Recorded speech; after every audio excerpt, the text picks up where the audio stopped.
Alright, so in the last video you were shown how to create a session and how sessions represent people, and then of course how to enroll that person in the session. So now I'm going to show you how you go back to the session once you're in courses. You'll select the course that you're entering. So we did create it in maneuvering and reference points. And then once you are in maneuvering and reference points, you should be able to um, go into sessions right here.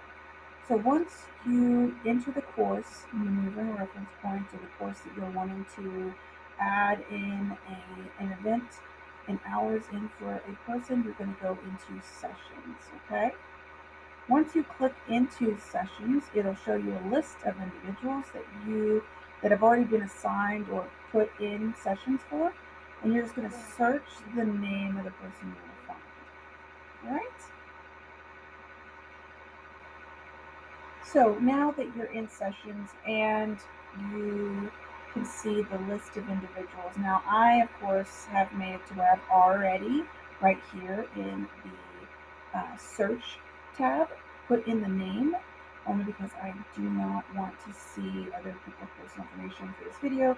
I just wanted to see what you would need to look for. When you look at this, you'll see that there's no enter hours or events yet. I just showed you how to set up a session and enroll the person in the session.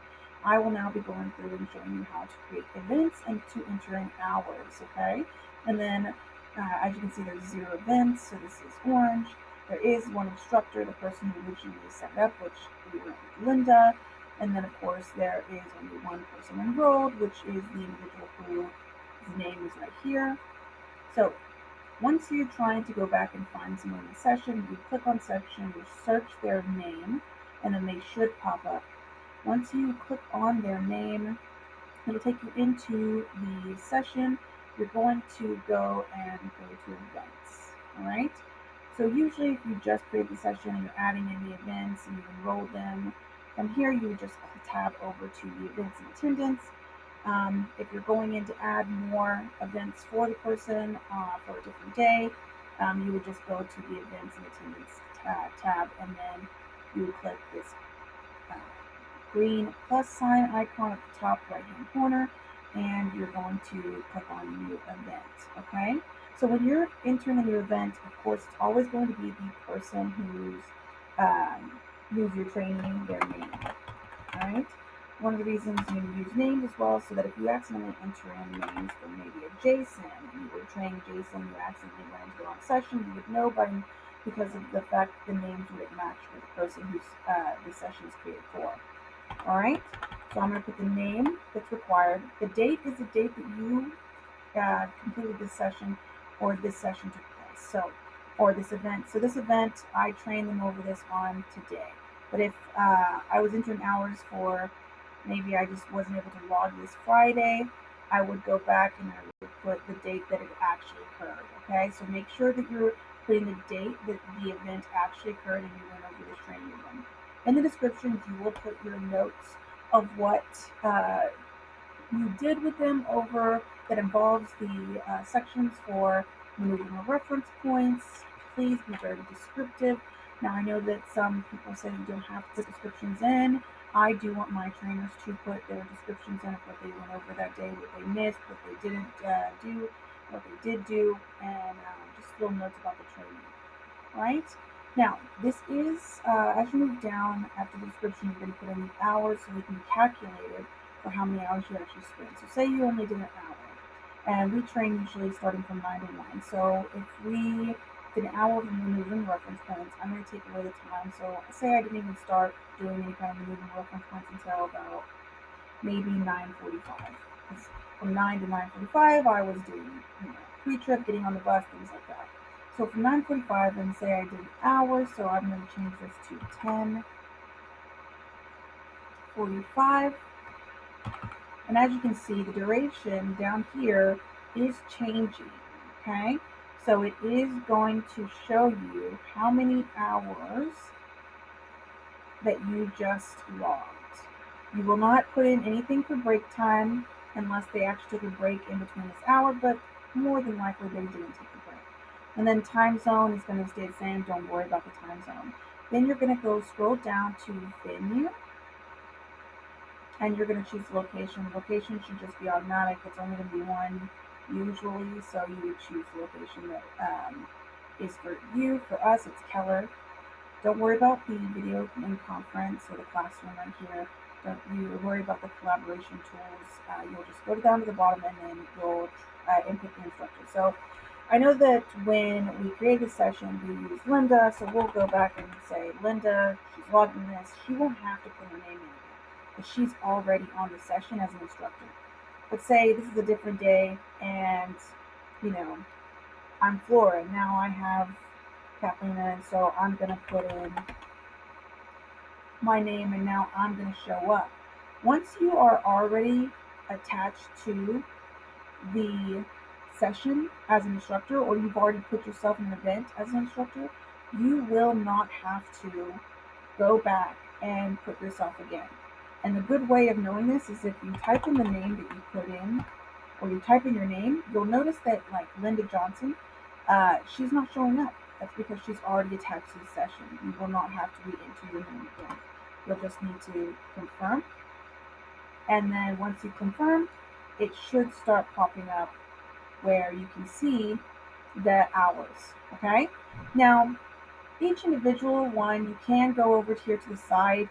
On the right-hand side, you'll see under the event or beside the event that there's 3 dots. You'll go into there and you could edit the event, and you can go into attendance and you can mark the attendance as going into these 3 dots, and you could actually mark the attendance where you're going to put as present, and then you're going to put the hours. If it was more than an hour, if it was less than an hour, you can correct it here, but most of the time it's going to be what you already put in. But if that does change, you can always go through and say how much time you actually spent on this, and then mark attendance. Okay, so once you mark the attendance, that attendance status will change to present. But because you don't have to do this immediately, you can just go and continue to add events until you've met 2 requirements. All right, 1, you ended up meeting all the hours that were required, and for maneuvering and reference points, you are required to have at minimum 3 hours. So if you've met the 3 hours, then of course you could say, okay, I've completed it. But one of the other items that you have, or requirements that you have to meet, is you need to be able to make sure you've covered all the required source materials under maneuvering or reference points. So say that you got 3 hours for maneuvering or reference points, but you still left out one thing that you weren't able to cover. Well, then, of course, even if you have the 3 hours in 3 different events, or however many events it takes you to get 3 hours, and you still are missing one of the source materials that you need to cover under maneuvering reference points, you are not going to complete this off. You will only go and complete and evaluate this session for this course and complete it off if you have met all the hours in the events, or you have covered all the source material. Once you have met these 2 requirements, you will now go into enrollments and evaluations. All right, and once you've met the hours and the source material, you'll go over to the right-hand side of the enrollee, which is me, Kathleen Trussell, and you're going to evaluate them. Only once you've met those 2 requirements. You're going to change the evaluation status to passed. You're going to change the score to 100. You're going to put the date that they completed, they met the hours and the source material, which I'll put today's date, but if you, for some reason, you're having the backlog, you would put whatever date it was completed. And then this is why I said you don't have to go immediately into the events and mark their attendance as present, because at the end of it, once you're evaluating, you can click this box and check this box off saying mark the users as present at all the events in the session. This is super important. Please make sure you check this box. So in case somebody forgot to mark an attendance or you just weren't doing it, this is so that all of your events will be marked as attended. And then right here under learning performances, you will put all of your information that you know about what you went over and kind of how you're evaluating them on maneuvering and reference points. Now, I will say, keep this in mind, you need to know that whatever you put in this message for your evaluation, your trainee will be able to see. So you need to be mindful, be appropriate, and do not be disparaging. Once you have entered in and you've completed your message, you'll click evaluate. And then that's where this will show 100 for their evaluation. It'll show complete dates and it'll change the enrollment status to completed. And then so that what that means is that you will no longer have to log any more hours for this completed course or creating more events. And then when you go into events, it doesn't immediately show as an attendance, but I will show you in a minute that it will start to load. So let's go back to sessions, and then you'll see my name. I'm just gonna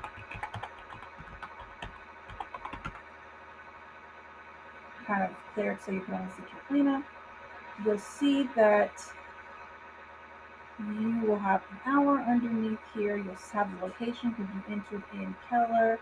You'll have the day it started, the day it ended, which was 9/20, is what we put on the completion date.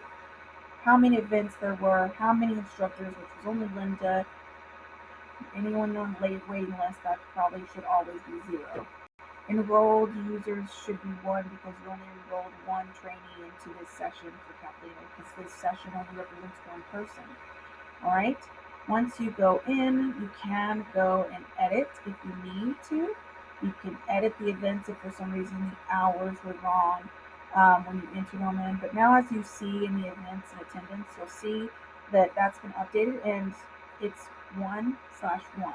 So that has it has marked them as present in all the sessions. All right. And that's how you know that you've completed this and you don't have to go back in. Once a course is completed, that is it, and you don't have to log any more events or hours for that specific course. You've completed everything that you need to. All right, if you have any questions, feel free to reach back out to your manager or me, Kathleen, the HR training manager, for any questions, and then we'll go from there. Thank you and have a good day.